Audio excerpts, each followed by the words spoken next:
Chapter 12. Adieu. The sound of the drum changed again. The final tat disappeared, and it became nothing but boom. Boom, boom, boom. Boom, boom, boom. Lester used only his tail, bringing it down with great force and seriousness upon the drum. The threadmaster retreated. The room full of mice fell silent, expectant, waiting. And as Despereaux stood before them with the red thread tied around his neck, and the 14 members of the Mouse Council perched on the bricks above him, 2 burly mice came forward. Black pieces of cloth covered their heads. There were slits for eyes. "We," said the bigger of the 2 mice, "will escort you to the dungeon." "Despereaux!" Antoinette called out. "Ah, my Despereaux!" Despereaux looked out into the crowd of mice and saw his mother. She was easy to spot. In honor of her youngest mouse being sent to the dungeon, she had put on a tremendous amount of makeup. Each of the hooded mice put a paw on Despereaux's shoulder. "It's time," said the one on the left, the first hood. Antoinette pushed her way through the crowd. "He is my son," she said. "I want to have a last word with my son." Despereaux looked at his mother. He concentrated on standing before her without trembling. He concentrated on not being a disappointment. "Please," said Antoinette, "what will happen to him? What will happen to my baby?" "Ma'am," said the first hood. His voice was deep and slow. "You don't want to know." "I want to know. I want to know. He is my child, the child of my heart, the last of my mice babies." The hooded mice said nothing. "Tell me," said Antoinette.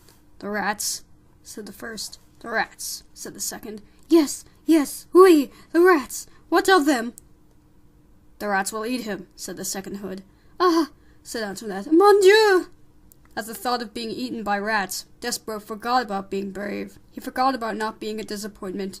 He felt himself heading into another fate, but his mother, who had an excellent sense of dramatic timing, beat him to it. She executed a beautiful, flawless swoon, landing right at Despereaux's feet.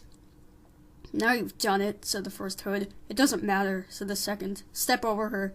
We have a job to do. Nobody's mother is going to stop us. To the dungeon." "To the dungeon," repeated the first hood, but his voice, so deep and certain a moment ago, now shook a tiny bit. He put a paw on Despereaux and tugged him forward, and the 2 hoods and Despereaux stepped over Antoinette. The crowd parted. The mice began again to chat. "To the dungeon! To the dungeon! To the dungeon!" The drum beat continued. Boom, boom, boom. Boom, boom, boom. And Despereaux was led away. At the last moment, Antoinette came out of her faint and shouted one word to her child. That word, reader, was adieu. Do you know the definition of adieu? Don't bother with your dictionary. I will tell you. Adieu is the French word for farewell. Farewell is not the word that you would like to hear from your mother as you are being led to the dungeon by 2 oversized mice in black hoods. Words that you would like to hear are, "Take me instead. I will go to the dungeon in my son's place." There is a great deal of comfort in those words. But, reader, there is no comfort in the word farewell, even if you say it in French.